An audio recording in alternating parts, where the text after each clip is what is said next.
Le ZCL fête ses 10 ans. Rendez-vous le 29 novembre à l'espace 2.0 aux Abîmes, dès 18h30 pour une soirée inoubliable. Au programme, rétrospective, animation artistique, défilé de mode solidaire, slam, remise des prix et le groupe Soft en concert. Ne manquez pas cet événement exceptionnel. Réservez vos places dès maintenant sur almol.com. ZCL, 10 ans d'inspiration, ça se célèbre ensemble.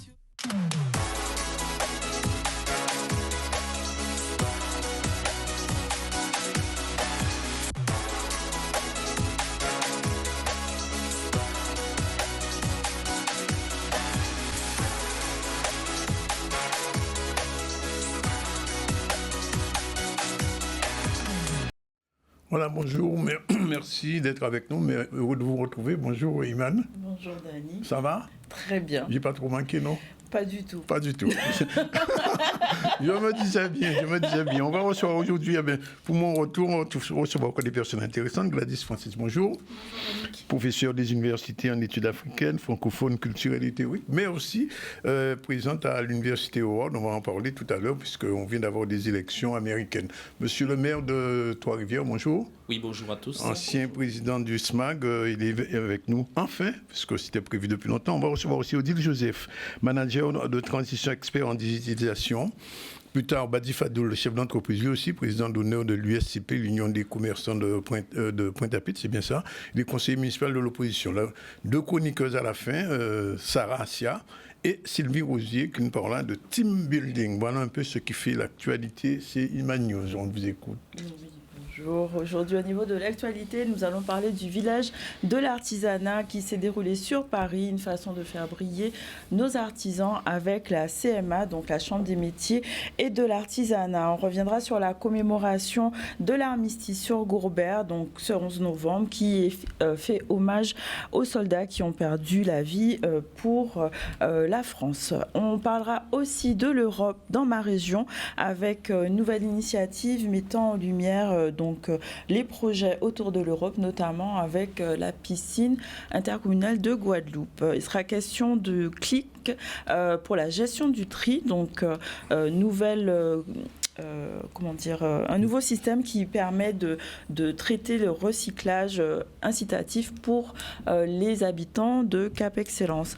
Et on finira par le rallye de la montagne, donc qui s'est déroulé ce week-end avec Stéphane Nègre qui a été vainqueur de ce rallye. Voilà pour l'actualité. On se retrouve tout à l'heure. Alors, j'ai dit qu'on va recevoir Gladys Francis et Jean-Louis Francis. Si vous permettez que je commence par la dame. Oui, bien sûr. Alors, Gladys Francis, merci d'être avec nous. C'est la deuxième fois ou la troisième fois que... C'est la deuxième fois et j'attends la troisième invitation. Bon, jamais 203. Jamais 203. Alors, je suis bien content que vous soyez là, Gladys, parce que vous êtes à Howard University et c'est une université qui a, à l'époque où a été Madame Kamala Harris, je crois qu'elle a fait toutes ses études là-bas. Oui, elle a fait en fait jusqu'à sa licence à Howard, en économie et en sciences politiques. Oui. Alors, avant, c'est quoi comme université pour les gens qui ne savent pas? C'est une université qu'on appelle une HBCU, donc une université historiquement noire. On est ouvert à tous, mais on a en majorité des étudiants qui sont afrodescendants. Oui. Elle a été ouverte, cette institution, après la guerre civile, donc quand les Noirs sont nouvellement libérés, libres, mais ils ne peuvent toujours pas en fait intégrer des institutions pour recevoir une éducation. Donc les HBCU, les universités historiquement noires, prennent naissance pour permettre l'éducation de ces afrodescendants. Alors, est-ce que les Américains, les Afro-Américains s'intéressent à la culture, aux écrivains antillais caribéens? Absolument. D'ailleurs, même à Howard, nous avons eu par exemple Léon Gontran Damas, oui, qui a été le directeur d'un centre d'études africaines à Howard jusqu'à son décès. Donc oui, il y a un grand intérêt pour les études caribéennes. On a beaucoup Touré, qui était dans les Black Panthers, a fait ses études à Howard. D'ailleurs, le mouvement a pris naissance à Howard University. Donc oui, il y a vraiment, quand je dis qu'on est basé à Washington DC, certes, mais il y a vraiment un intérêt fort pour en fait la diaspora noire à Howard. Aussi bien africaine que caribéenne, oui. que même, puisqu'on est partout dans la zone Pacifique, on est vraiment intéressé par un impact dans le monde pour faire avancer la communauté noire où qu'elle soit. Mais Gladys, si vous avez aussi écrit 2 ouvrages, j'en connais au moins 2, il y a peut-être davantage, un sur le sexe et puis un autre sur la créolité, la culture caribéenne. Et qu'est-ce qui vous a inspiré? C'est le passage là-bas ou le fait, parce qu'il faut le dire, vous êtes guadeloupéenne? Ah oui, fondamentalement guadeloupéenne. Guadeloupéenne à 100%. À 100%, oui. Ben oui, 3 ouvrages qui ont été publiés. Un premier sur la sexe, amour et trauma dans la Caraïbe francophone, avec des grands noms comme Simone Schwarzbart, Jocelyne Béouard, même Stevie Maï. Donc c'était quelque chose d'assez interdisciplinaire. Léna Blou aussi. Léna Blou, Michel Rovellas. On a vraiment eu de belles pointures dans ce livre qui explore la sexualité aux Antilles.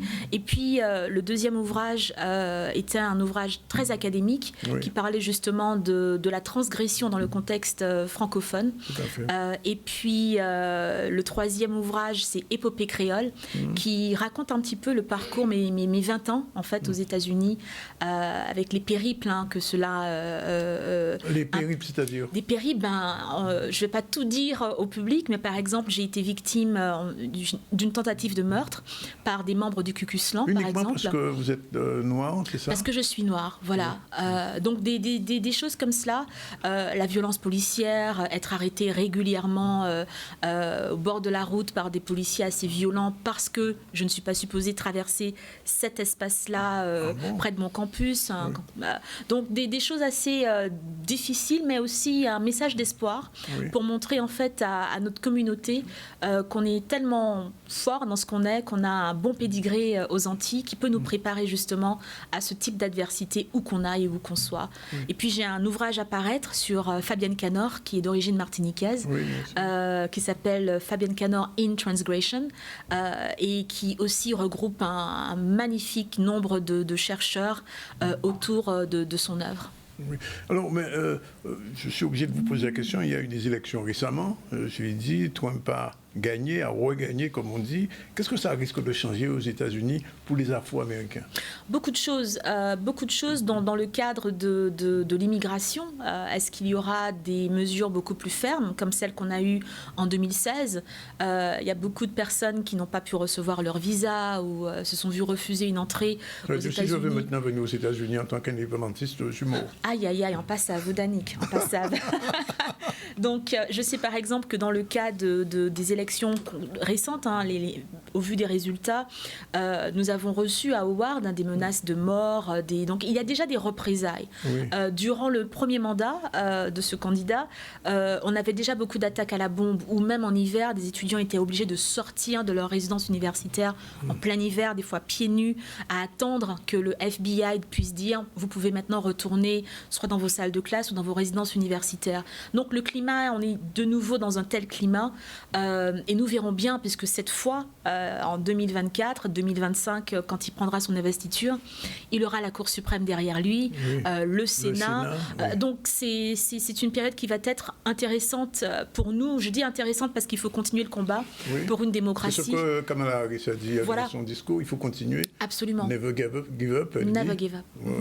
Et les femmes américaines... Alors, il y a une question quand même. J'ai vu les résultats des élections en détail. Et j'ai vu que beaucoup de femmes ont voté pour Trump. Comment expliquer ça? Beaucoup de femmes, beaucoup d'hommes noirs également ont voté pour Trump. Des latinos à 50% ont voté pour Trump. Et, mais ça montre quelque chose. Il a changé son discours ou quoi? Il n'a pas changé. Au contraire, je crois que quand les derniers jours de sa campagne étaient fondamentalement sexistes, racistes. Mais on a une polarisation aux États-Unis qui fait que les gens disent, même cette communauté noire, ces hommes noirs qui se retrouvent dans le discours de Donald Trump parce que voilà, c'est un mogul du business, il s'est fait de l'argent, et donc il y a beaucoup de rappeurs qui sont très, comme 50 Cent, il y en a beaucoup qui sont très attirés par le côté, le côté business, voilà. Et puis on a de l'autre côté cette jeune communauté d'Afro-Américains il y a ce qu'on appelle un mouvement qu'on appelle le Manosphère aux États-Unis, qui depuis 2016 a pris une envol incroyable, où on a une communauté noire qui ne se retrouve plus, d'hommes qui ne se retrouvent plus, qui n'ont pas de mentor et qui ont créé des groupes où on parle du high value man. Et high value man, ce sont des hommes qui veulent la tradition, qu'une femme reste à sa place.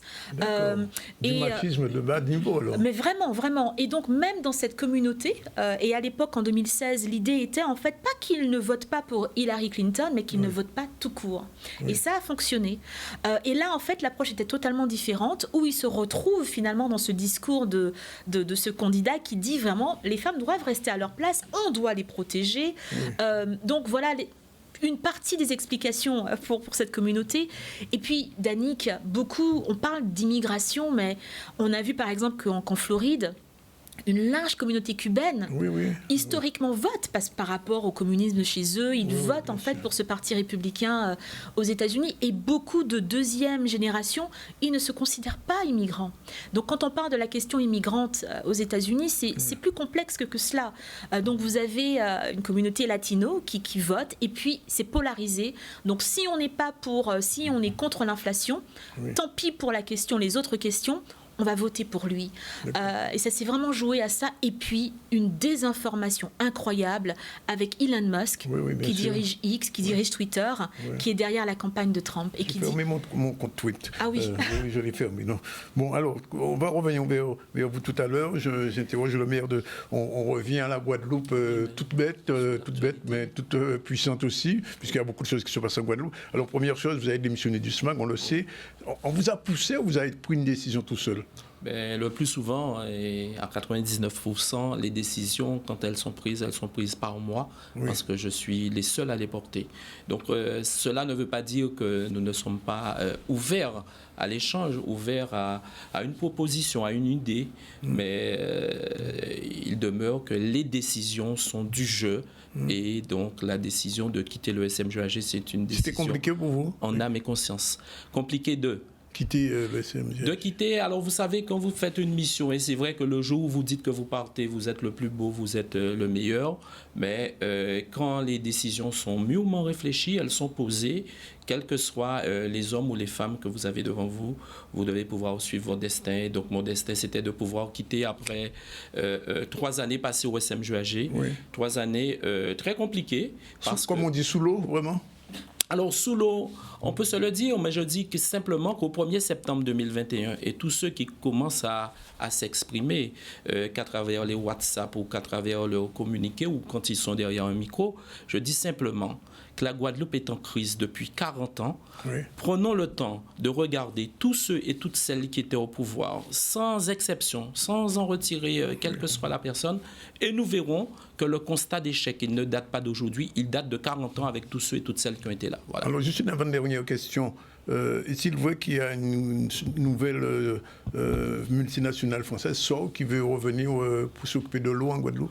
Non, vous savez, quand les Guadeloupéens se tirent les uns sur les autres, c'est-à-dire la question de l'eau, nous savons que c'est difficile, nous savons qu'il y a une question sur l'eau, sur l'assainissement, qu'elle date de 40 ans, que les uns et les autres puissent porter leur contribution. Cela va dans le bon sens. Mais quand on veut abattre son voisin simplement pour monter, entre-temps, ceux qui décident au niveau national, ils font du statu quo, que ce soit ceux qui sont là ou ceux qui parlent, ils agissent et effectivement, un jour, une décision pourrait sortir de nulle part. Voilà. Alors, justement, on va parler de votre commune, puisque vous êtes maire de Trois-Rivières, parce que vous avez dit vous avez démissionné du SMAG, mais aussi pour des raisons politiques. Quelles raisons politiques? Non, quand on dit raisons politiques, j'ai été élu le 15 mars 2020. La population de Trois-Rivières m'a donné ce mandat pour travailler pour cette commune. Et comme toute commune, nous avons aussi des réponses à apporter. Alors, les réponses, elles ont commencé, mais elles doivent continuer. Et pour ce faire, il était important et nécessaire pour moi, avec notre équipe municipale, de nous retrousser encore les manches pour encore continuer le mandat. Il vous reste 2 ans pour montrer que vous avez repris la main, c'est ça? Oui, mais quand nous sommes arrivés, nous avons dit que nous voulions faire la politique de manière différente. C'est ce que nous avons tenté de faire. Je rappelle que nous sommes arrivés dans la période du Covid. C'était une période très compliquée. Ensuite, les très gros chantiers de Trois-Rivières qu'il ne faut jamais oublier. un stade à l'abandon depuis plus de 12 ans. Nous l'avons fait sortir. Une piste qui ne ressemblait à rien, nous l'avons aussi fait sortir. Aujourd'hui, je rappelle, Trois-Rivières dispose, petite commune comme nous sommes, dispose d'un stade digne de ce nom, d'une piste aussi aux normes pouvant lui permettre d'organiser un certain nombre de manifestations. Donc, il faut être fier d'être Trois-Riviériens. Oui. L'église qui a été frappée, je rappelle très bientôt l'anniversaire du séisme du 21 novembre 2004, donc déjà plus de 20 ans que cette église de Trois-Rivières et des maires sont passés, ils se sont succédés. Personne n'a eu le courage de pouvoir relever ce défi et avec notre équipe, nous sommes en mesure, voilà, les études ont été faites, les travaux démarrent et donc nous sommes en mesure de pouvoir réhabiliter cette église au profit de la population de Trois-Rivières. Alors, nous sommes en période de lutte contre la vie chère. Oui. Et subitement, à Trois-Rivières est ouvert un nouveau centre commercial Ayotte. Oui, mais vous savez, là, vous êtes dans le domaine privé, oui. Nous sommes dans le domaine public et par conséquent, c'est vrai que les problématiques de la Guadeloupe doivent être réglées par les pouvoirs publics, mais aussi et surtout par les entrepreneurs, tous ceux et toutes celles qui décident d'entreprendre sur notre territoire. Donc oui, c'est vrai, il y a une question de vie chère, mais dans le même temps, les ça privés... va pas un petit peu contrebalancer un petit peu les commerçants qui étaient déjà à Trois-Rivières, qui s'étaient installés, pas des lolos, mais enfin les plus petits commerces. Je partage cette idée, mais vous savez que quelquefois, ce sont des Trois-Riviériens eux-mêmes, ce sont des entrepreneurs locaux eux-mêmes qui décident de pouvoir s'implanter au détriment de ceux qui étaient là bien avant.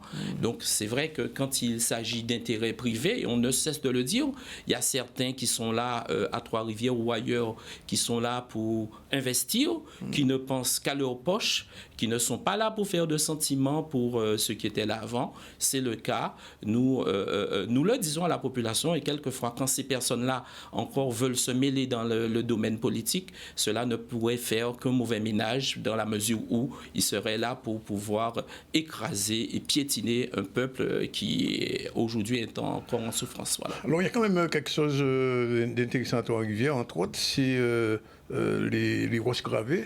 Je vais parler de tout ce travail qui a été fait depuis plusieurs années autour des Kalinago. Qu'est-ce qui fait qu'aujourd'hui ce parc des roches gravées soit encore fermé ? Alors, le parc... Je sais que ça ne dépend pas de vous. Voilà, le parc est d'une compétence départementale. Oui. Allez, quand on a dit ça, ce n'est pas pour dire que c'est la faute de l'autre. Non, c'est simplement pour dire qu'avec le département, nous devons pouvoir être force de proposition pour qu'une gestion différente soit opérée. Il n'est pas concevable que... sur notre territoire de Guadeloupe, et on le constate quelle que soit la commune, quand il y a des gestions publiques dans le cadre d'activités économiques ou touristiques, c'est vrai qu'il pourrait avoir quelquefois une certaine opposition dans l'action. Je m'entends avec une association, c'est vrai que le parc pourrait être ouvert les dimanches et jours fériés. Aujourd'hui, dans une gestion un peu publique, cela cause un problème par rapport au travail effectué par les fonctionnaires. S'agissant des roches gravées, je parle véritablement de ces roches. Il faut dire que Trois-Rivières, c'est l'endroit où il y a le plus de roches gravées. Absolument. Même dans la Caraïbe, d'ailleurs. Plus de pétroglyphes. Et c'est la raison pour laquelle nous avons, dans le cadre de cette mandature, créé ce label amérindien Trois-Rivières, terre amérindienne, donc une marque déposée, une marque inscrite.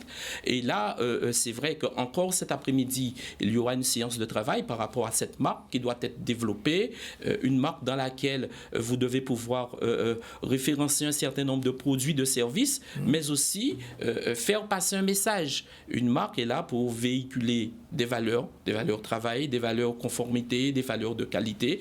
Nous sommes là pour le faire. Alors, c'est vrai que Trois-Rivières, terre amérindienne, mais c'est vrai aussi que nous avons besoin de d'autres communes avec leur label, avec leur griffe, et c'est ce qui fera une richesse pour la Guadeloupe. La Guadeloupe doit être diversifiée. Nous l'avons démarré à Trois-Rivières et nous pensons encore aller plus loin avec les autres communes, avec leurs spécificités. J'ai jeté un coup d'œil ce matin sur le bouquin d'ailleurs, oui. Sur le patrimoine de Trois-Rivières. Il y a 17 lieux historiques à Trois-Rivières, mais est-ce qu'ils sont suffisamment mis en valeur ? Alors, c'est vrai qu'aujourd'hui, et c'est le cas à Trois-Rivières, mais c'est le cas aussi sur le reste du territoire, c'est bien de pouvoir mettre en avant les sites, mais il faut qu'on puisse penser au fonctionnement, aux charges de fonctionnement, de la manière dont ces sites devront être mis en animation, parce qu'il ne suffit pas d'avoir un site, il faut qu'il y ait aussi toute une approche globale. Les routes qui vous emmènent sur ces sites doivent être, voiturables, opérationnelles. Ensuite, quand vous arrivez, le balisage doit être assuré. Ensuite, vous devez avoir un personnel accueillant pouvant aussi informer les personnes. Donc, la réussite de la Guadeloupe ou d'une commune, elle passe dans le cadre d'une vision globale des choses, c'est-à-dire se contenter de construire un bâtiment sans faire les routes, sans faire le balisage, sans former le personnel et sans mettre les produits dérivés autour de ce site, je pense que c'est rater quelque chose. Voilà. Ça veut dire que la pastorale, le bâtiment pastoral va être réouvert? Alors, la Villa Pastorale, effectivement, c'est un site,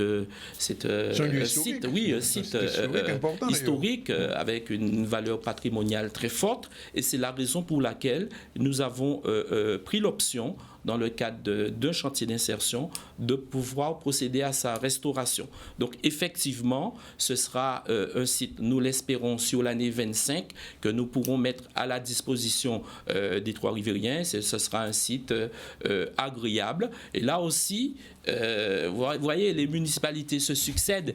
Tout le monde veut acheter, tout le monde veut faire un certain nombre de choses. Par contre, personne ne pense au fonctionnement. Et quand nous arrivons, nous sommes obligés de réhabiliter un certain nombre d'infrastructures, et notamment celle-là. Dernière question, Jean-Louis Francisque, la campagne a commencé pour 2026? Alors aujourd'hui, le mandat, il est fait pour de 2020 à 2026. Nous sommes à l'œuvre pour les Trois-Rivériens. Nous mettons déjà toute notre énergie. Nous voulons aller jusqu'au bout de notre mandat. Et ensuite, de manière naturelle, nous allons nous présenter à la population pour lui dire voilà les raisons pour lesquelles vous nous avez mis au pouvoir en 2020 et voilà les raisons pour lesquelles nous souhaitons aller plus loin, si tel est le cas. Voilà. Alors, je retourne vers Gladys Francis avant de partir. Quand même, Gladys Francis, on parlait tout à l'heure du retour de Trump.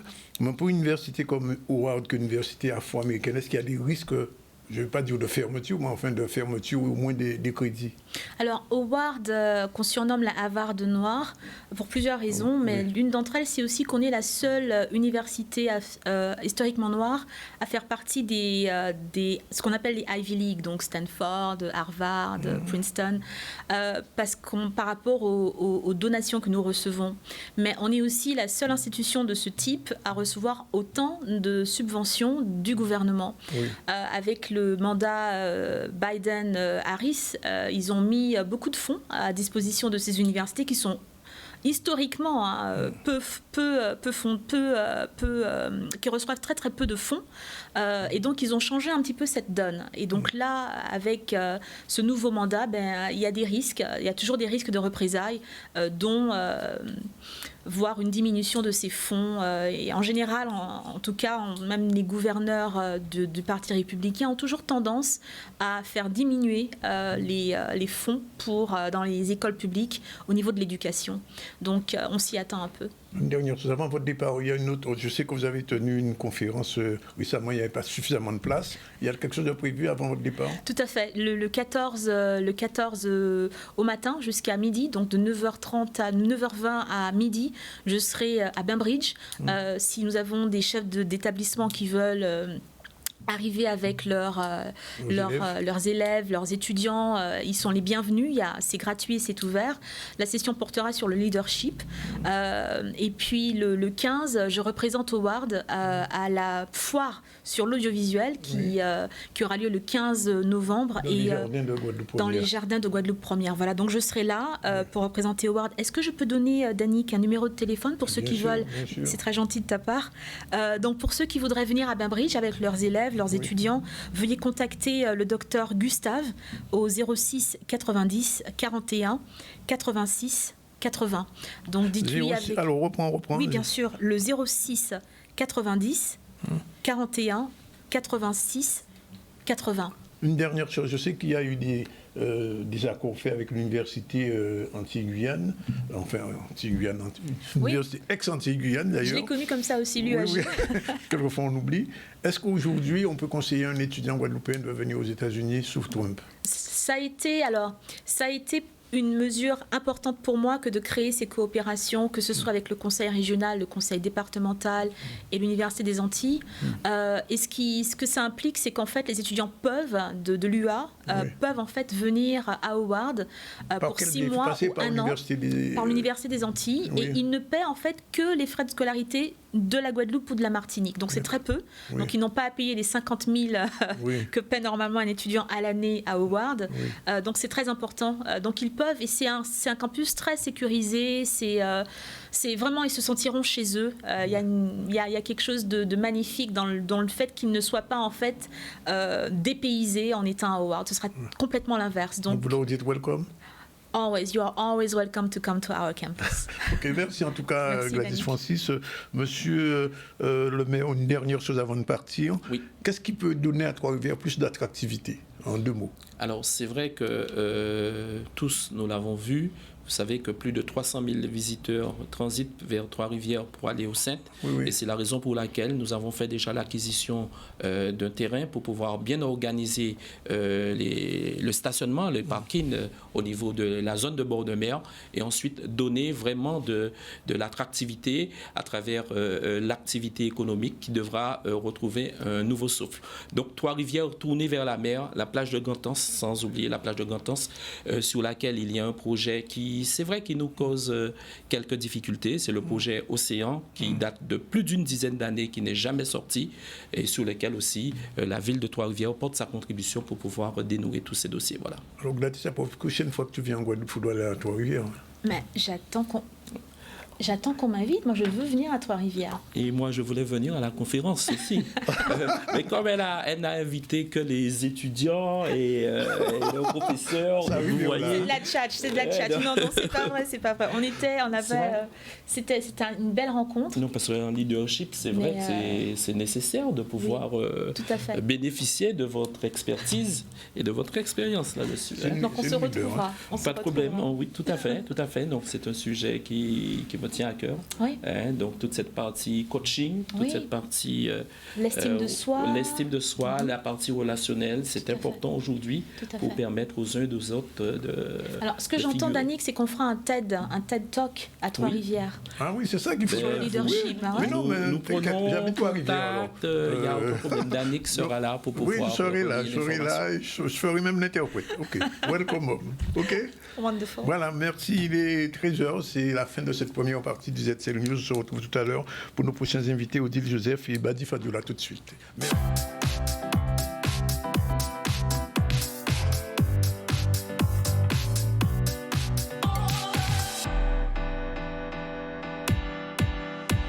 Bien voilà, on continue le ZCL News. On va recevoir, je vous l'ai dit, Madame Odile Joseph. Bonjour. Bonjour, Monsieur Zandonis. Vous êtes manager de transition, expert en digitalisation et en intelligence artificielle et présidente du GX Accelerator. GX Accelerator, tout à fait. Accelerator, et vous avez présenté ça le 12 décembre. On y revient dans un instant. Badi Fadoula, vous êtes chef d'entreprise, on vous connaît, président d'honneur de l'USCP, mais vous êtes aussi conseiller municipal de l'opposition à Pointe-à-Pitre. Une situation qui est compliquée. On y revient dans un instant, le temps de faire un petit coup sur l'actualité, au moins sur le premier sujet, Emmanuel. Oui, on va aller sur Paris où les artisans guadeloupéens, avec l'appui de la Chambre des métiers et de l'artisanat, ont fait briller leur savoir-faire lors du village artisanal. C'est une vitrine importante qui permet de promouvoir les produits artisanaux de nos îles. On voit un reportage de Jeff Claude. Ben ici, la Chambre de métier accompagne 5 artisans. 5 artisans choisis parce que ce sont des artisans qui sortent du lot, des artisans qui ont le mérite d'être de vrais et de bons représentants du savoir-faire guadeloupéen. Donc, nous sommes fiers de pouvoir dire aujourd'hui, nous avons 5 artisans qui sont nos représentants, représentent la Guadeloupe à ce salon du savoir-faire français. Participer à la MIFS, c'est répondre à des critères qu'exige CMA France. Et pour pouvoir participer à ce salon, il faut que les artisans puissent être au niveau de l'exigence nationale. Donc ces 5 artisans choisis répondaient à ces exigences et c'est pour ça que demain, ces artisans-là seront labellisés artisans Pays Guadeloupe. Alors moi, je suis très heureuse d'être sur ce salon-là. Je suis très heureuse de savoir que la Chambre ait sélectionné mon produit et mon entreprise pour venir représenter la Guadeloupe. Écoutez, c'est un produit artisanal, très guadeloupéen. Nous travaillons avec les fruits du pays, nous plantons les fruits du pays. Nous voulons faire perdurer et connaître ce qui se passe en Guadeloupe, savoir qu'on fait un beau travail. Et nous encourageons aussi tous les jeunes à faire un beau travail, un travail fini. Nous, on a eu la chance d'avoir été invités par la Chambre des métiers, CMA Guadeloupe. On travaille le métal, de l'acier galvanisé, de l'inox, de l'aluminium. On fait de la personnalisation. Donc, tous les modèles que vous voyez peuvent être personnalisés à l'infini. Nom, prénom, des dates, question de taille, plus grand, plus petit. On n'a vraiment aucune limite. À partir d'un dessin, si vous avez un dessin, on peut aussi vous faire le produit que vous désirez à la taille que vous voulez. Je suis lunetier, opticien lunetier. J'ai commencé en tant qu'opticien, après j'ai développé la partie lunetterie. Je suis parti me faire former à l'école de meilleurs ouvriers de France dans le Jura pour apprendre à faire des lunettes, puisque sur mon diplôme d'opticien, c'était marqué opticien lunetier, mais on n'utilise pas du tout la partie lunetterie. Donc du coup, je n'étais pas formé sur ça, je suis parti me faire former dans le Jura.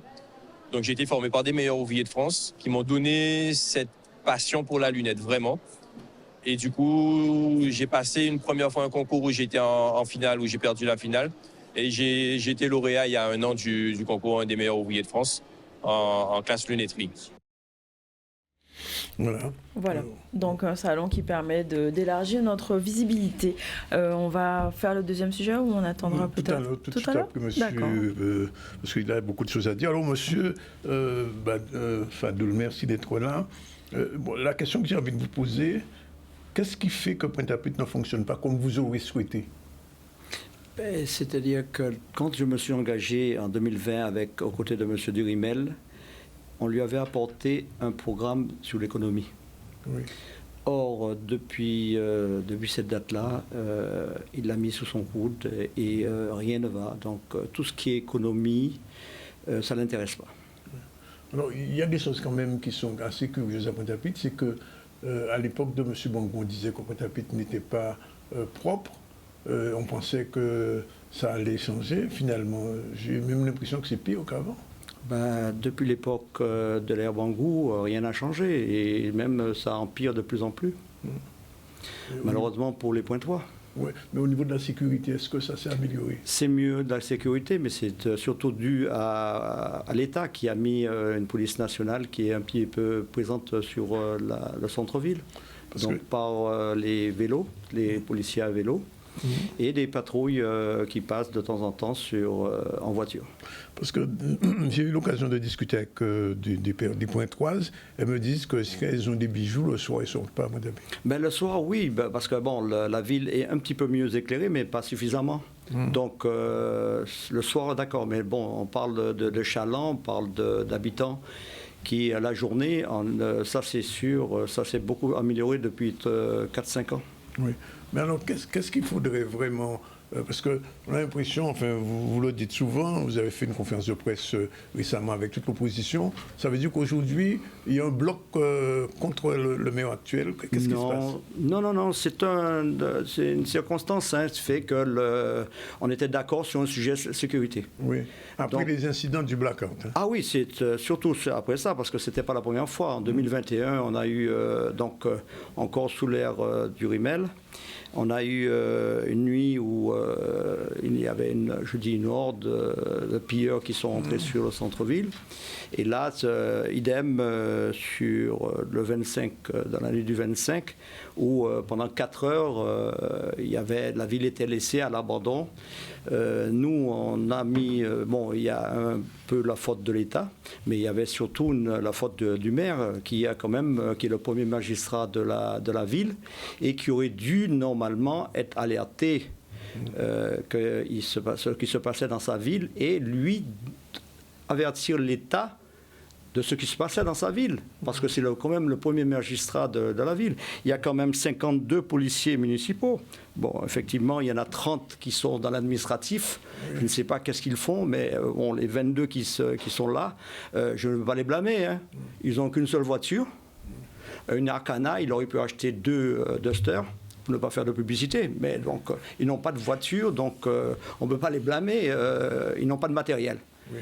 Et depuis le départ, même si on s'occupait que de l'économie, qui dit économie dit sécurité. Donc on l'a poussé à renforcer le nombre de policiers municipaux et également sur les caméras. Mais rien n'y fait. C'est-à-dire aujourd'hui, rien ne l'intéresse. C'est-à-dire c'est la continuation de l'ère Bangou. Une question de Iman. Oui. Du coup, alors, vous parlez d'insécurité, quels sont les principaux facteurs qui contribuent à augmenter ce sentiment d'insécurité? C'est-à-dire que Pointe-à-Pitre est la ville record de France avec 80% de logements sociaux. Il n'y a aucun programme pour aider ces jeunes qui sont dans la rue. Donc, c'est pas la faute uniquement je ne dis pas de la mairie, mais c'est de l'État et des collectivités également. Donc, quand vous avez des oisifs qui sont là à ne rien faire et qu'il y a les réseaux sociaux qui leur montrent comment faire attaquer ou des trucs de ce style-là, et également, malheureusement pour la Guadeloupe, avec le nombre d'armes qui circulent plus la drogue, ça n'arrange rien des choses. Hein. D'accord. Donc, il n'y a pas de politique d'accompagnement autour des jeunes, c'est ce que vous dites? Tout le monde en parle. Je ne suis pas le premier ni sur le dernier. Hein. Donc, pour moi, il n'y a pas suffisamment, du moins, de politique d'accompagnement des jeunes qui sont là.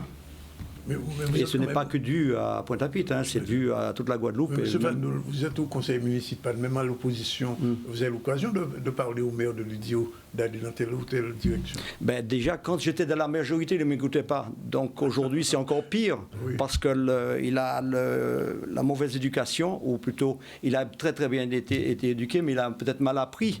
Oui. Parce que chaque fois que quelqu'un lui parle, surtout de l'opposition, il baisse sa tête, il prend son téléphone et moi, je trouve ça très très mal élevé de sa part, méprisant. Je reviens sur cette conférence de presse faite par les gens de l'opposition. Ça veut dire que prochaines élections... non, il n'est pas question. Je pose la question. Hein. Non, il n'est pas question. Aujourd'hui, désolé, je suis, comme je dis, je suis le troisième groupe de l'opposition, mais j'étais tout seul pour le moment. Hein. Oui. Je n'ai rejoint personne. Et je ne crois pas que je vais rejoindre M. Bangou. Hein, parce que M. Bangou, quand même... Ni M. Barfleur non plus. M. Barfleur, je ne sais pas où il est situé aujourd'hui. Mais je crois qu'il est dans l'opposition, je crois. Il est dans l'opposition. Je ne sais pas, parce que de temps en temps, je vois que lorsque M. Bangou réunit son groupe, il n'est pas là. Il n'est souvent pas là. Et à la conférence de presse, il devait être là. Oui. Il avait confirmé, et à la dernière minute, il a décommandé. Mais alors, ça signifie que M. Durumel risque d'être remis, entre guillemets, en 2026. Je ne pense pas. Si vous êtes aussi divisé, je pose la question. Non, il y avait cette liste en 2020. Hein. Donc, on est passé parce qu'on était quand même le centre-ville. Je vous dis, les 4 bureaux du centre-ville, c'est eux qui ont fait la victoire de M. Durumel. Et qui peuvent faire son échec en 2026? Et qui vont faire son échec en 2026. Ah bon, les choses sont déjà bien classées. C'est-à-dire que lorsque quelqu'un vous méprise, vous crache dans la figure, à un moment donné, vous êtes obligé de remonter. Même si j'ai un âge certain aujourd'hui, que je suis très fatigué, etc., je trouverai les ressources, que ce soit personnelles et financières, pour mener une campagne contre lui, parce que de toute façon, il l'a fait lui-même tout seul. Oui. Il l'a fait tout seul, il n'y a qu'à voir. Il n'y a pas de changement dans le quotidien des Pointois. Pas seulement centre-ville, je dis toujours ça. Ce n'est pas que ce centre-ville. Vous allez à Bergevin, Louis VI, Montenol, Les Lauriers ou la sortie sud-est, Carénage, etc. Si vous avez vu un changement en 4 ans, désolé, je ne crois pas. Les remontées d'eau sont toujours là. On peut me dire que c'est la faute de la SMGAG. Ok, c'est toujours la faute de quelqu'un d'autre. Hein, donc, c'est jamais sa faute. Mais tous les programmes économiques qu'on lui a donné, les programmes qu'il avait, à des dossiers qu'on lui a amenés. Quand j'étais au patrimoine, quand je lui dis que la ville est riche en patrimoine, que ce soit au Lamentin, que ce soit à Bémao avec la Martingale qui appartient là.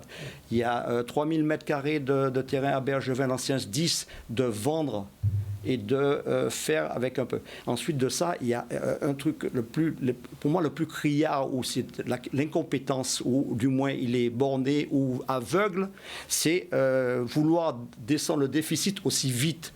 Il l'a fait en 2 ans et demi. C'est l'État qui a fait payer le maximum de factures, mais il n'était pas obligé de le faire, parce que ça n'a jamais été une condition du suivi de l'État, que ce soit de la CRC que de l'État, de descendre le déficit en 2, 3 ans. Donc il aurait pu descendre le déficit, une partie du déficit, puisque c'est l'État qui a descendu le plus. Oui.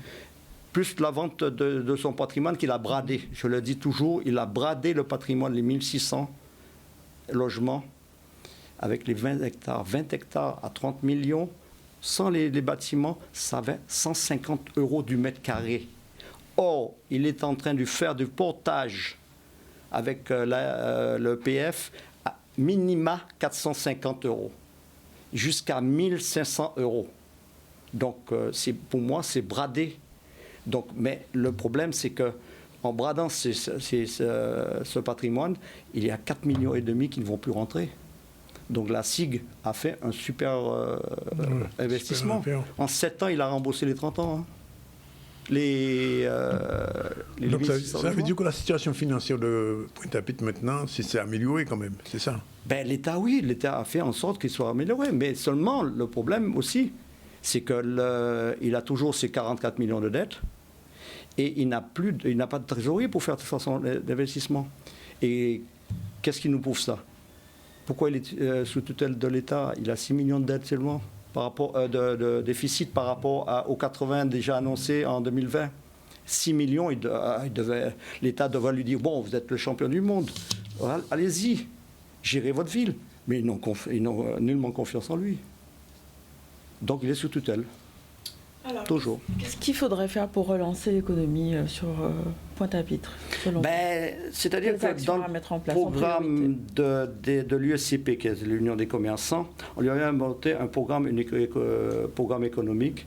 C'était les 3 S qu'on a appelé: salubrité, sécurité et la troisième, stationnement. Voilà. Rien n'est fait. On ne demande pas la lune, on demandait juste des rénovations des trottoirs, des chaussées, la lumière, donc on a un petit peu mieux, les stationnements. Regardez, on a 520 places gratuites sur le quai Lefebvre. Il ne défend même pas, le port veut le reprendre, il ne défend même pas ce parking gratuit. Il vient d'en supprimer 70 pour le quai Lefebvre. Qu'est-ce qu'il a fait? On me dira que c'est Cap Excellence, mais le Cap Excellence ne fait pas de travaux de la ZAE. Sans l'accord de la mairie quand même. Il a un boulevard qui était à 4 voies, plus 2 trottoirs qui étaient, bon, peut-être rafraîchissait un petit peu le boulevard, mais il a fait 2 voies actuellement, il a fait de grandes, plus une piste cyclable à moins de 200 mètres à double sens qui part du boulevard Chanzy à la rue Lamartine, 200 mètres, elle ne fait pas plus grande, longue. Pourquoi? Et actuellement, une voiture ne peut pas se croiser à l'entrée du quai Lefebvre en même temps, tellement que c'est étroit. Donc, quand il va y avoir les croisières, donc les Guadeloupéens vont partir, parfois ils vont en groupe. Enfin, les croisières, les bateaux, on dit que les croisières... Non, c'est une circonstance malheureuse, etc., qui est arrivée. Donc, mais on espère, donc on a quand même, je crois qu'on a un bateau aujourd'hui, je crois, non? Oui. Mais le 24, au moins, on sait qu'il y a un très très gros bateau qui arrive. Oui. Donc, mais quand il va y avoir des Guadeloupéens qui voudront partir en groupe, donc qui arrivent en bus, je ne sais pas comment ils vont faire pour arriver aux portes du port pour embarquer. Une dernière chose. Donc, vous m'avez bien dit que vous ne serez pas avec Bangou qui se prépare aussi. Non. Donc, vous aurez votre propre groupe. Il y aura encore 7 groupes aux élections. Non, je ne pense pas. Parce que c'est quand même un défi d'y aller. Hein, mais je ne pense pas. Mais il y aura peut-être 4-5 groupes. Mais de toute façon, je ne pense pas et je ne crois pas qu'un groupe à lui tout seul pourra passer au premier tour. Donc il y aura certainement une alliance, mais une alliance quand même, je ne ferai pas d'alliance avec n'importe qui et pour le poste. On aura l'occasion de vous revoir probablement en période électorale. Merci en tout cas d'être venu. Je me tourne vers Mme Odile Joseph. Je disais que vous êtes manager de transition, expert en digitalisation. Alors, expliquez-nous un petit peu ce qu'est exactement le GX Accelerator que vous allez présenter en décembre. Voilà, effectivement, GX Accelerator est une nouvelle structure que j'ai créée avec des partenaires. Et l'objectif de cette nouvelle structure et de mettre au service des jeunes entrepreneurs, managers, créateurs d'entreprises, notre expertise et nos expériences. Je suis chef d'entreprise depuis plus de 30 ans. Mes partenaires... En Pointe-à-Pitre ou autre part? Martinique et ici. Ah, d'accord. et à La Réunion, à Mayotte, en tout cas, j'ai travaillé avec tous les départements. Mon partenaire, Philippe Chollet, chef d'entreprise, vous le connaissez. Oui. On a des coachs, on a 2 universitaires. Et pourquoi est-ce que nous avons décidé de mettre en place cette structure? C'est parce que nous avons constaté que malgré la très belle formation qu'ont aujourd'hui les jeunes. Je pense qu'ils sont bien formés, ils sont sur les réseaux. On se rend compte que face aux difficultés, c'est très compliqué de rebondir. Oui. En école de commerce ou à l'université ou en école d'ingénieur, on va vous apprendre des techniques.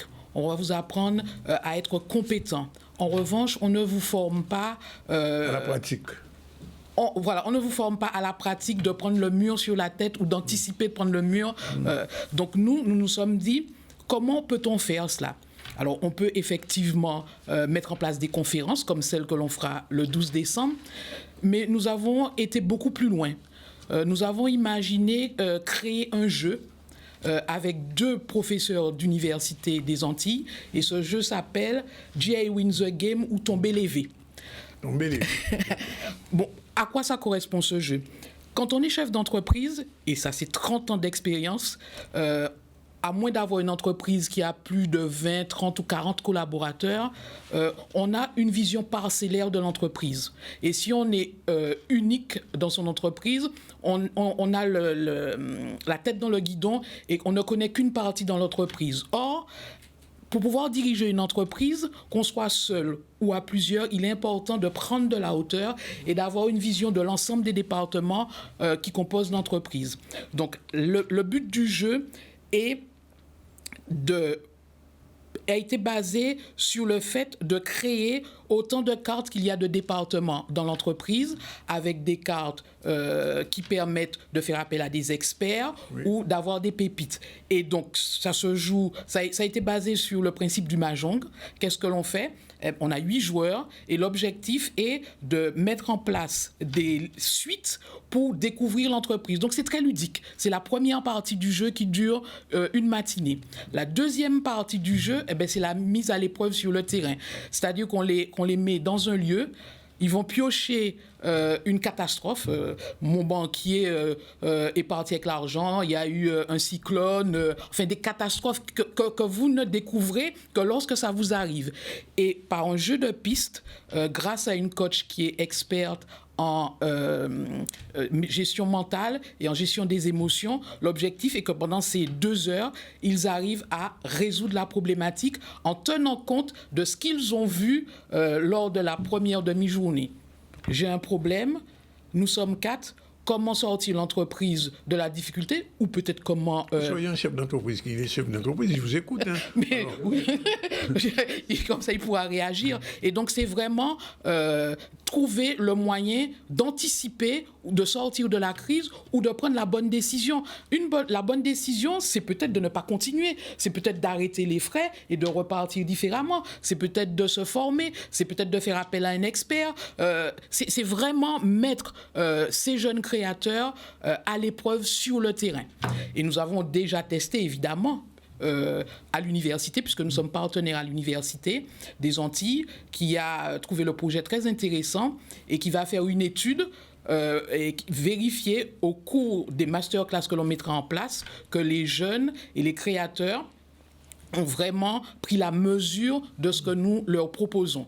Et donc, dans quelques mois, il y aura un compte-rendu de cette étude fait par les universitaires. Alors donc, le rendez-vous, c'est le 12 décembre. Le rendez-vous, c'est le 12 décembre. Où exactement? Au The Box, à Jarry, pas loin. Tout près Voilà. d'ici, oui. Et on commence par une conférence. On a voulu bousculer nos jeunes chefs d'entreprise, managers, qui s'appelle « Comment apprendre à mieux échouer ». Parce qu'il y a une chose qui est très peu pratiquée aux Antilles, c'est qu'on n'aime pas parler d'échecs. Et quand on a des échecs, on met la poussière sous le tapis. Or, l'échec est une forme d'apprentissage. Quand on apprend à échouer, on analyse son échec, on réfléchit et c'est une opportunité de réussite. Et donc, c'est une expérience que vivent les anglo-saxons depuis des années, qu'ils maîtrisent parfaitement, donc que nous mettons à disposition. Et donc, pendant 1h30, le 12 décembre, on vous invite à apprendre à mieux échouer pour mieux réussir. Alors, si on est en réussite, c'est pas la peine de venir. On a toujours des choses à apprendre parce que la réussite n'est jamais linéaire. Il peut toujours y avoir des incidents de parcours. Donc on peut anticiper. Alors donc, le rendez-vous, c'est d'abord pour les gens qui veulent apprendre à échouer.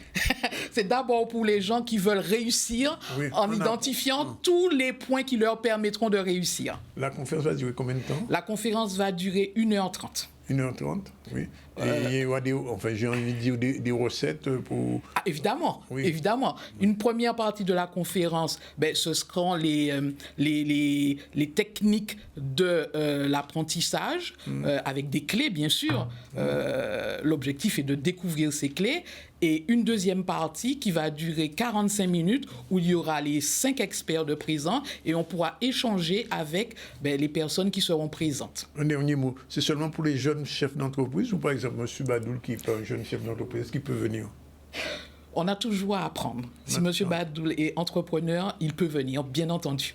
Bon, rendez-vous le 12 décembre. Rendez-vous le 12 décembre à The Box à 18h30. On peut s'inscrire comment? Vous pouvez vous inscrire en allant sur notre site internet www.gi-win.com. D'accord, -win.com.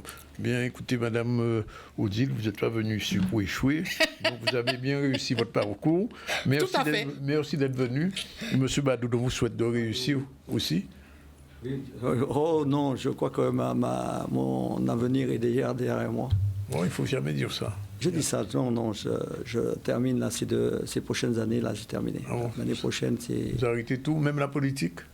Non, je vais faire en sorte de réussir ce dernier challenge. Ah ben vous voyez, vous avez écouté ce que la dame a dit. En tout cas, merci d'être venu. 13h31, c'est la fin de la deuxième partie du ZCL. On va tout terminer tout à l'heure avec nos deux chroniqueurs, Sylvie Rosier et Assia Binanouch. Dans un instant, tout de suite, vous restez avec nous, nous sommes là.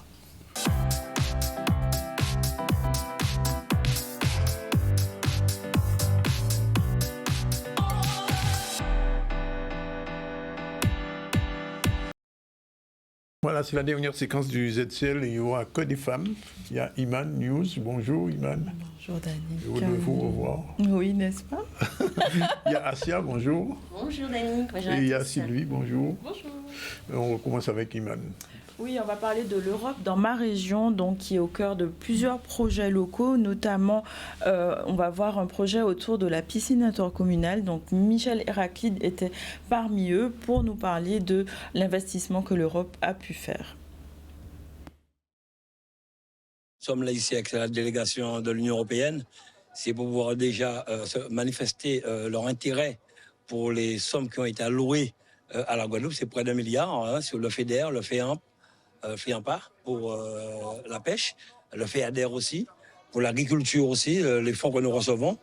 Et nous sommes vraiment très satisfaits parce que nous avons été auditionnés la semaine dernière par la Commission européenne qui nous a félicités. Nous avons pu conforter en Guadeloupe 5 collèges.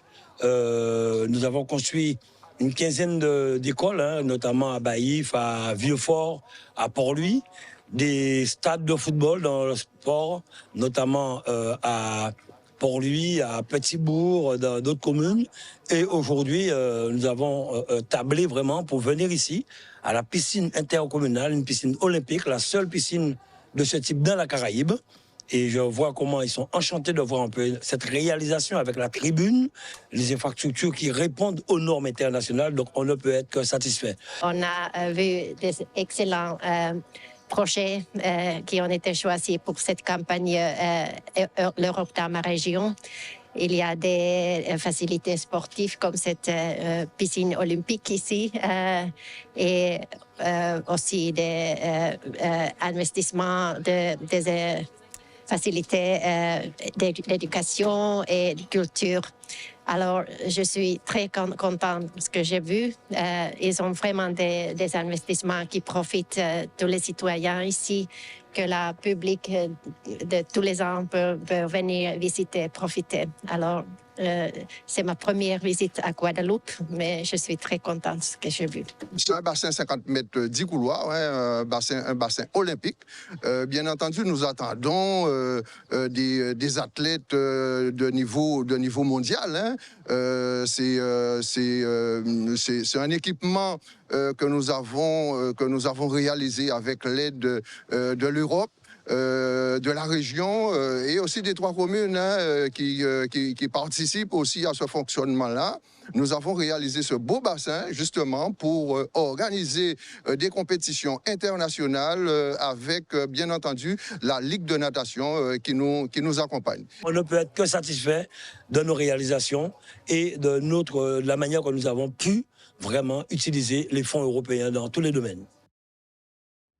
Voilà, donc une campagne qui concerne l'Europe et qui permet de comprendre mieux le rôle de l'Europe dans les financements européens, notamment dans notre quotidien. On va parler environnement et développement durable avec Clink. C'est un dispositif qui permet d'optimiser la gestion des déchets, notamment en offrant des récompenses. On va voir un reportage d'Olivier Mouradel. C'est un dispositif que nous avons mis en place pour inciter les habitants du Nord-Bas-Terre de pouvoir trier leurs déchets. Et lorsqu'ils sont dans ce dispositif, ils peuvent être rétribués. Rétribués, c'est-à-dire chaque fois que vous allez déposer une bouteille de verre, un bocal, vous avez un point. Et donc, ce qui vous permettra par la suite, en cumulant ces points, d'obtenir des réductions dans des commerces tels que la FNAC, Monsieur Bricolage ou encore Carrefour Market. Et dans les déchetteries, c'est 25 points. Quand vous déposez un vieux réfrigérateur ou un vieux pneu ou alors un vieux meuble, c'est 25 points que vous allez obtenir. Et tout cela va concourir à obtenir des réductions dans les commerces que je viens de citer. Franchement, c'est une très belle initiative de la communauté d'agglomération à travers son président, M. Losbar, que d'inciter les gens à faire ce geste de tri. On y gagnera à la longue, puisque d'abord ça permet à l'économie de vivre, parce que les commerçants de Goyave vont profiter aussi de chaque geste de tri, et puis ça permet aussi surtout de rendre la ville encore plus propre. Et une ville qu'il faut nettoyer, des déchets qu'il faut collecter partout comme ça coûte énormément d'argent. Et donc chaque citoyen qui fera ce geste fera un geste pour sauver la planète. C'est un dispositif innovant. C'est la première fois que ça se passe dans tout l'outre-mer. C'est sur le territoire du Nord-Bas-Terre. Aujourd'hui, nous inaugurons à Goyave. Mais il y a plus de 300 bornes sur l'ensemble du territoire. J'invite vraiment les administrés du Nord-Bas-Terre à jouer le jeu. Et puis, ça leur permettra de faire en sorte que le territoire soit plus propre. Ça va créer une cohésion sociale et surtout, ça leur permettra de faire des économies. Voilà, bien, on va changer de sujet puisque c'est l'heure de la chronique de Boost. Se booster, oui, avec Sylvie. Et tout de suite, c'est son générique, c'est parti.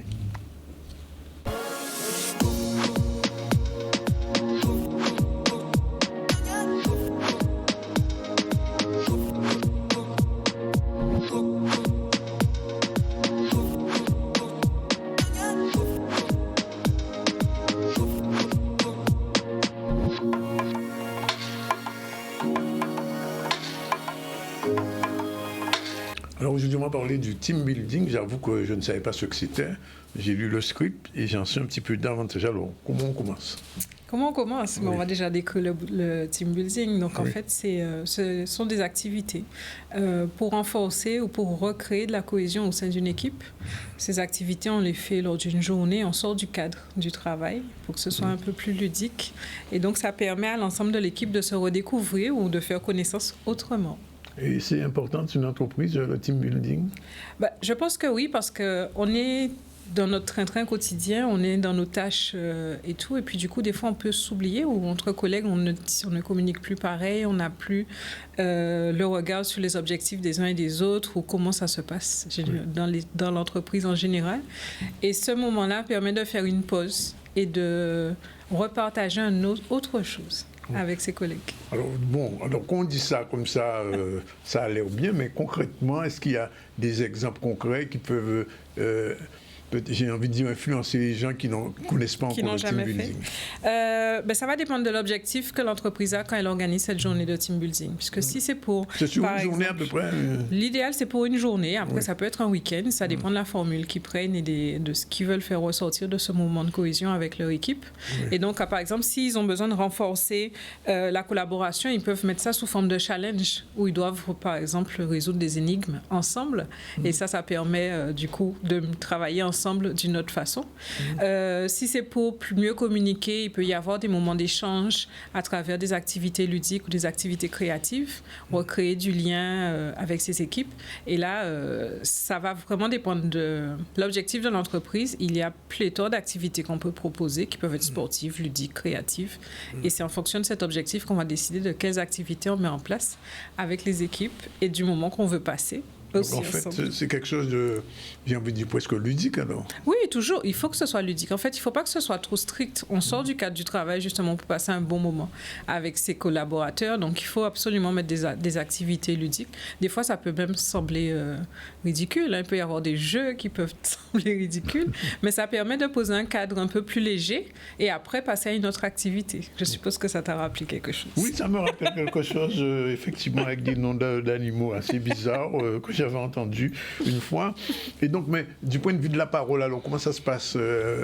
Il y a un échange quand même, un inter-échange entre les... Oui, il y a toujours des échanges ou du travail en groupe et après des mises en commun et tout. Donc, du coup, il y a toujours moyen de communiquer où on peut...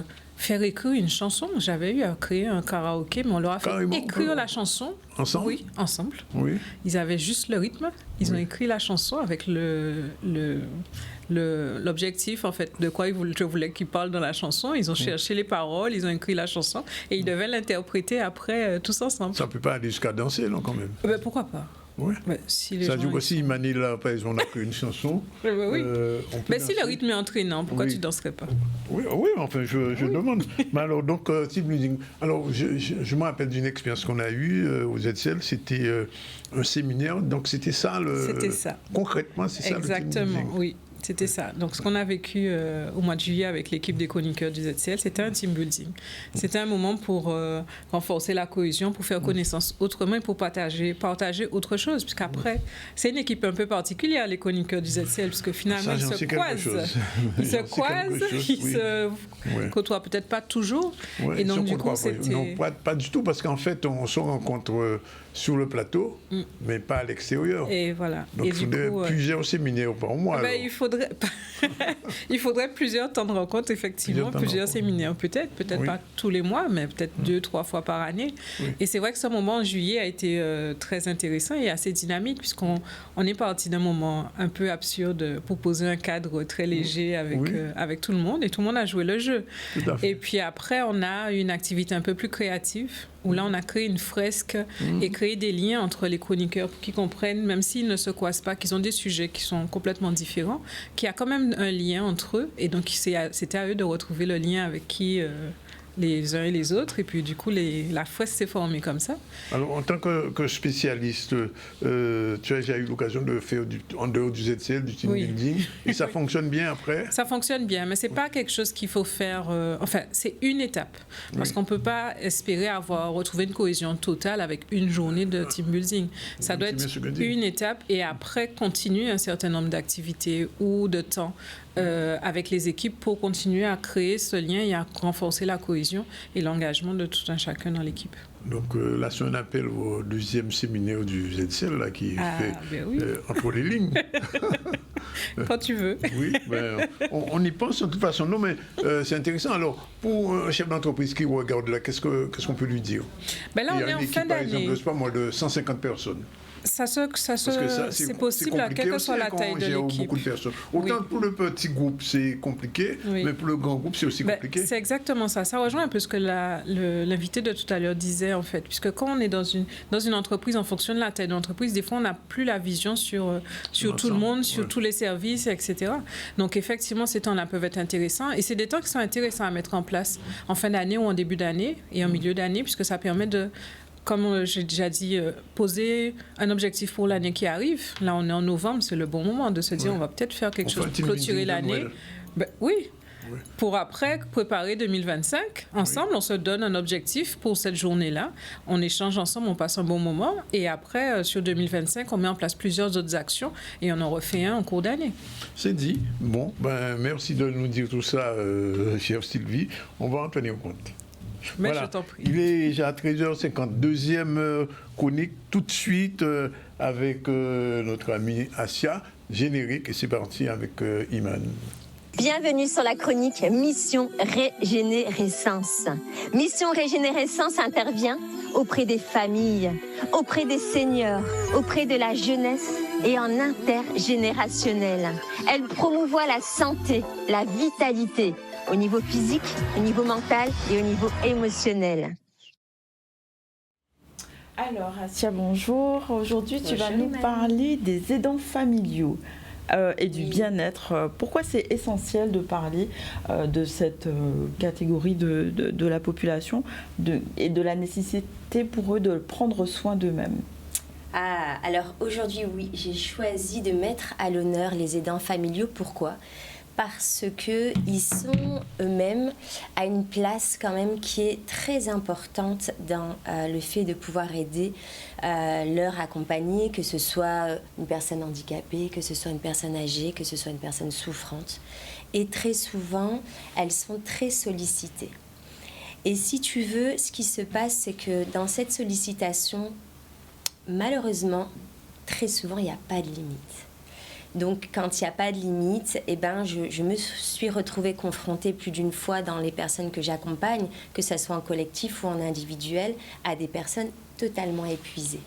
Voilà. D'accord. Comment on fait pour voir qu'on est épuisé? Est-ce qu'il y a des limites justement sur lesquelles, des red flags, on va dire maintenant, c'est un peu la tendance qui vont indiquer à la personne que voilà, on est en train de dépasser son seuil de tolérance?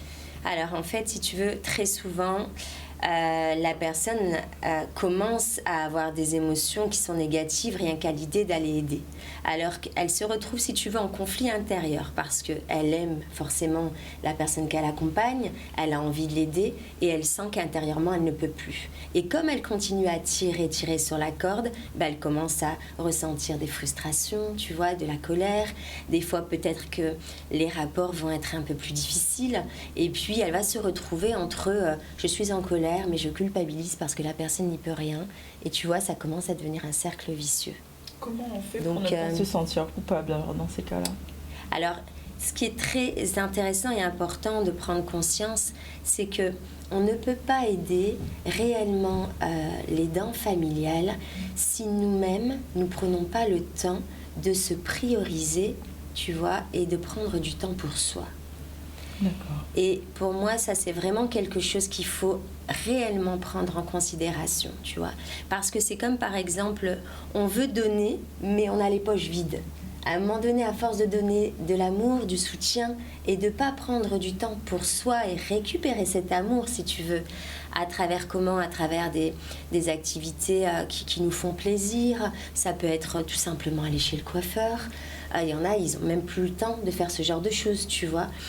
Prendre du temps d'aller dans la nature, prendre le temps de lire un livre, prendre du temps de respirer, on va en parler tout à l'heure, de se retrouver en famille ou entre amis pour pouvoir partager et aussi des fois lâcher son sac. Tu vois, tout ça, c'est des moments qui sont, à mon sens, importants que l'aidant familial mette dans son quotidien. Donc en fait, c'est important de poser des limites, de savoir dire stop. Mais comment on fait pour dire stop? Alors, en tant que sophrologue, j'ai moi-même mis quelque chose en place pour les personnes que j'accompagne, les aidants familiaux qui sont épuisés. Et malheureusement, ils sont nombreux. Il y a une petite stratégie à mettre en place dont j'aimerais justement vous en faire part. C'est la stratégie du stop. Tu vois, la stratégie du stop. Parce que, à travers ça, c'est une possibilité de prendre conscience qu'on peut se reconnecter à soi avec cette petite stratégie, ce petit outil-là qui est très important à mon sens. Simplement, dans ce stop, si tu veux, tu as donc les 5 lettres du mot stop. Hein, et tu as donc la première qui va être le S, qui est de se stopper, de prendre un temps. Parce que souvent, on est en mode survie, en mode automatique, dans l'anxiété de devoir aider l'aidant, à être là pour lui. Et on est toujours dans ce mode où on n'est pas reconnecté à soi, tu vois. Et c'est là où on franchit les limites, c'est là où on arrive dans l'épuisement. Et c'est là où très souvent, j'ai des personnes que j'accompagne qui sont elles-mêmes malades, tu vois, qui tombent malades d'aider les aidants familiaux qui sont eux-mêmes malades. Donc, ce stop, c'est quoi? Donc, c'est prendre conscience du S, du stop. Pour se stopper, revenir à soi et prendre conscience de cette tension intérieure que nous ressentons, tu vois, et de ce qui se passe autour de soi. Ça, c'est une première chose. Sur le stop, tu as le T, de tension. Pourquoi? Parce que quand tu te permets de te reconnecter à ton corps, à rentrer à l'intérieur de toi, tu peux te connecter à ces tensions. Et donc là, le petit outil que je mettrai en avant, c'est la respiration. Parce qu'il faut comprendre que la respiration, c'est le pont entre le corps et l'esprit. Quand tu te permets de te reconnecter à ton corps et de faire cette étape-là, eh bien tout de suite, le corps, en fait, il va donner une information au cerveau à travers la respiration qui est la suivante: tout va bien. Tu vas commencer à déclencher des hormones de bien-être et tu vas commencer à sentir que tu changes d'émotion, tu vois, de ressenti. Donc le T, et donc le T de tension, à ce moment-là, donc on a parlé du S, qui est de se stopper, du T de tension, on se reconnecte à ça, et prendre le temps de respirer. Donc le O, ce sera du coup... Alors, pour le T, quand je parle de respiration, ça va être vraiment l'idée de... J'inspire et je souffle. 3 fois, ok? Le O, ça va être j'observe ce qui se passe après ça. Je m'observe, j'observe mes ressentis. Je prends vraiment le temps de ressentir mes émotions.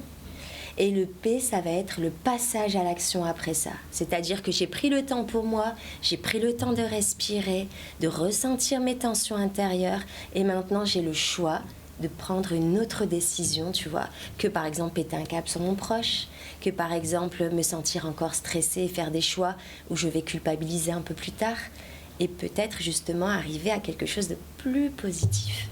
Tu vois, une pensée positive, une décision positive. Est-ce que c'est possible pour un aidant d'avoir des boîtes à outils? Tu as parlé de cette méthode du stop. Est-ce qu'il y a autre chose qu'on peut avoir dans sa caisse à outils, on va dire? Oui. Alors vraiment, moi, je mets en avant les rituels, tu vois. Parce qu'on est tous, en fait, amenés à être en mode survie, à se lever dès le matin, à partir travailler. Voilà, on a nos difficultés, on a les choses à faire dans notre journée. Donc de mettre un petit rituel par jour, ne serait-ce que 10 minutes, voire même 5 minutes par jour dans son quotidien, eh ben, ça va créer cette boîte à outils. Tu vois, par exemple, juste prendre le temps, le matin au réveil, de ne rien toucher, de ne pas toucher son téléphone, de ne pas toucher des écrans et de rester dans le calme.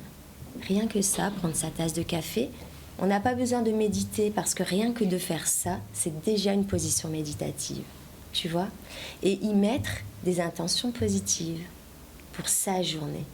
Parce que moi, je vois la différence. Les personnes que j'accompagne qui mettent des intentions positives dès le réveil, ça change considérablement leur journée. Tu vois, je décide aujourd'hui de passer une bonne journée. Prendre un temps pour justement, voilà, avec sa tasse de café, ne rien faire que juste prendre un temps pour soi. Aujourd'hui, je décide qu'à un moment donné dans ma journée, je vais lire la page de mon livre que j'ai envie de lire et que je ne lis pas parce que je ne prends pas ce temps-là. Aujourd'hui, je décide que dans ma journée, je vais passer le coup de fil tant attendu qui me fait du bien, la personne qui va m'écouter. tu vois, tous ces petits rituels à mettre en place. Et bien évidemment, la respiration, la sophrologie. Bien sûr. En tout cas, merci pour tous ces outils que tu nous donnes pour prendre le temps pour soi. Je pense que ça ne concerne pas que les aidants familiaux, mais vraiment tout le monde. Je dis stop. Hein. Tu dis stop. Oui, moi aussi. Je dis, alors, pour stopper ce qu'on fait, marquer une pause, respirer profondément l'activité, observer les pensées et procéder en choisissant consciemment la réponse la plus calme et la plus productive, la plus apaisée même, j'ajoute. C'est ça? Exactement. Dis donc, Danick, tu suis là. Bon, je suis la sophrologie. Voilà. Comme c'est le stop, c'est le stop aussi du ZCL. On fait le stop de l'émission. Oui, voilà. il est 13h59. Voilà. Je rappelle qu'on a reçu depuis ce matin Madame Gladys Francis, professeure des universités à Rouen Université. Elle est venue nous expliquer comment le climat aux États-Unis en ce moment. Et elle a donné un rendez-vous qui se fera, c'est mercredi, c'est ça? Jeudi à 9h, mais il semble que ce soit... où Iman sera envoyé spécial du ZCL et va nous raconter ce qu'il aura vu. On a aussi reçu le maire de Trois-Rivières, Jean-Louis Francis, qui est aussi l'ancien président du SMAG. Il nous a expliqué pourquoi il a démissionné et comment il se prépare déjà pour les élections de 2026. Odile Joseph, Madame Odile Joseph, manager de transition, expert en digitalisation, nous donne rendez-vous le 12 décembre pour choisir. Non, comment elle dit ça? Échouer, comment l'échec peut amener à finalement réussir. À la réussite. Échouer pour réussir, voilà. Échouer pour réussir. Je ne savais pas, avec le JI Accelerator, sur le 12 décembre, on y reviendra. Badi Fadoul, l'opposant à la mairie de Pointe-à-Pitre, était aussi notre invité. Il nous a dit un petit peu comment ils voient un petit peu les choses. Et lui aussi se prépare pour les élections de 2026. Et puis, nos deux chroniqueuses du mardi, enfin du lundi normalement, hein. Mais exceptionnellement aujourd'hui elle était là, Sylvie, et que nous a fait un bon petit speak sur le team building, on le rendez-vous est déjà pris. Hein. Tout à fait, pour la deuxième. Et là, avec Asia, c'est toi qui résume. Pour les aidants familiaux, on a parlé de la technique du stop et de l'importance de prendre des temps pour soi et de décider ce qui est bon pour soi dans toutes circonstances, n'est-ce pas? Stop. Donc, rendez-vous demain à partir de 12h30. La réalisation était assurée par Jordan. Et puis, on se retrouve demain à la même heure pour une nouvelle séquence du ZCL. Merci d'être avec nous aussi souvent et aussi nombreux. Et je le dis, j'étais récemment à Paris. J'ai encore rencontré des gens en France qui regardent le ZCL avec beaucoup de régularité le soir. Alors, je leur dis ciao, bye bye, à bientôt. Ils nous disent, ouais, voyons un petit bonjour pour nous quand même quand le en Guadeloupe, parce qu'elle nous a regardé l'émission. Bon, voilà, mais c'est fait. Et on parle du gala le 29 novembre, gala ZCL. Oui, notre gala, bien sûr, mais bien sûr, on en parle tous les jours et on donne rendez-vous aux Guadeloupéens qui veulent, avec nous, célébrer ce 10e anniversaire du ZCL. 14h02, on a un petit peu débordé, mais on était parti à 33 quand même. Hein. Alors Jordan le sait. Allez, ciao, bye bye, à demain. Le ZCL fête ses 10 ans. Rendez-vous le 29 novembre à l'espace 2.0 aux Abîmes, dès 18h30 pour une soirée inoubliable. Au programme, rétrospective, animation artistique, défilé de mode solidaire, slam, remise des prix et le groupe Soft en concert. Ne manquez pas cet événement exceptionnel. Réservez vos places dès maintenant sur almol.com. ZCL, 10 ans d'inspiration, ça se célèbre ensemble.